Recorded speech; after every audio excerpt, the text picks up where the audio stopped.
I guess it's having a guy that's older that you don't think is as good. I mean, I don't know. The other backup's a redshirt freshman that hasn't played, and Clint's a junior. He's never started. So either way, it was going to be a little bit, nerve-wracking. But the reality is that that's the fun part. That's why they pay you. I mean, last year was great. I got a lot more credit than I deserve for having really good players. This is the fun part. Now, hey, Brandon was a great player, Justin. Now it's how do we develop these guys? How do we figure it out? That's the puzzle. That's the fun part of coaching. And whether you do or you don't, the fun part is when it works. That's what you do for a living.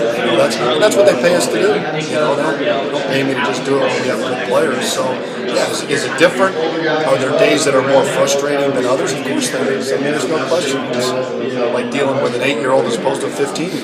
You're just dealing with a different knowledge of what you do. But that's the fun part of it and the rewarding part. With that said, though, does he carry himself as a freshman on the field in the huddle from what you've seen? Or Don't does know he appear? yet. We haven't played anybody yet, so I don't know how he'll carry himself. He may not carry himself worth it, or I don't know. He carries himself. He's very calm to me. He's a very squared away kid. He does things the right way. So, but underneath all that, you don't really ever know. I mean, how do you really know? I mean, there could be two cars that look the same, but under the hood, you don't know. I don't know. I think he's going to act the right way when we get on the road and there's tough times, but you don't know that about any one person. It's picking out your wife. Always the most beautiful one isn't the one for you. On the surface, she's hot, but I don't know anything else about her. Well said. Have you been happy with what you've seen from Wes so far, though, in practice? Oh yeah, no. I mean, he's. Are you kidding me? I mean, for a guy that just showed up in the wintertime, and heck, yesterday we were between 2-minute and 7 on, like 87%. He was like 32 or 40 something. I don't even know what it was. I mean, it's ridiculous.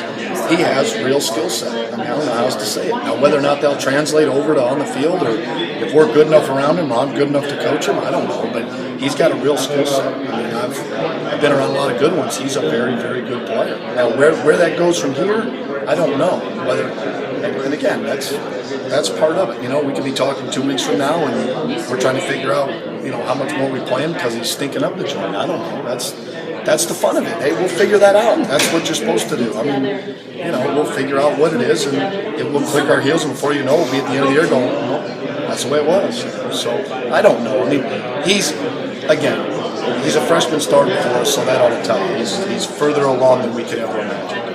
From a coach's standpoint, how different is going into the season opener as opposed to week 6 or 7 once you kind of have a better feel for everything? Is it a lot different for you? You talking about like for him?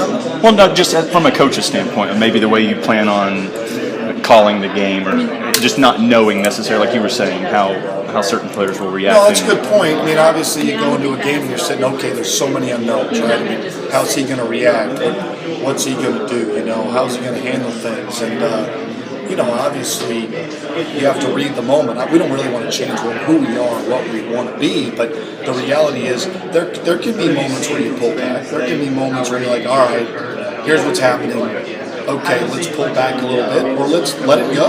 I don't know that. That's the part that you don't know. It's very subjective to guess whether this is better 6 weeks from now, or what you give and what you don't. I don't know. Will he be better in 6 weeks? Of course he will. He's better now than he was 2 weeks ago. So do I think that we all know this, and you ask any player, when they look back at film of them when they were younger, they go, man, that wasn't very good. I don't look very good. Even the NFL go, man, that was terrible. That's it. You players, you try to speed up their maturity. Some, happens a lot faster than others, but you can't just force him into being junior. He is what he is now, and let's go. Outside of the program, a lot of people expect the offense maybe to lean more on Joseph or Jeremy, at least early on. Is that a fair assessment, or maybe something we could see early? I don't know. I mean, the defense dictates that. I mean, I don't dictate that. I mean, he's a good enough player, and we have good enough wideouts. If they don't want us to run it, we're not going to run it. I'm I'm not just saying like, if the looks aren't right, we're going to throw it. We're going to find out whether we're good enough to do it. Now down the road, as you said, 6 weeks down the road, that may change. But if they're giving us the right looks because they respect that we can throw it like we had last year, then we'll run it. Again, it's really about all the pieces functioning together, using everything you have to move the football and not turning it over. So you have to be careful in that regard as well, that you're just throwing it to throw it and yet you're constantly turning it over. So we don't want to do that, but the reality is we really don't dictate when we run it unless we're really coming out 4 minute, short yardage or goal. Other than that, we don't decide when we run it. You mentioned